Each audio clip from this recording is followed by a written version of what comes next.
How to react on WhatsApp message. In this tutorial, I am going to show you how to react on WhatsApp message.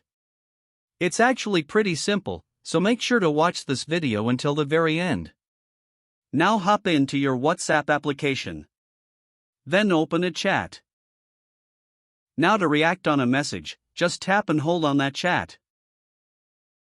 As you can see, these emojis will then appear, together with some options below. To react, just tap on any emojis that appears. Then that emoji you have chosen will then be below the message here. And you can also tap on it to see who reacted on that message. You can also react using different emojis, aside from those that will appear. So tap and hold on the message.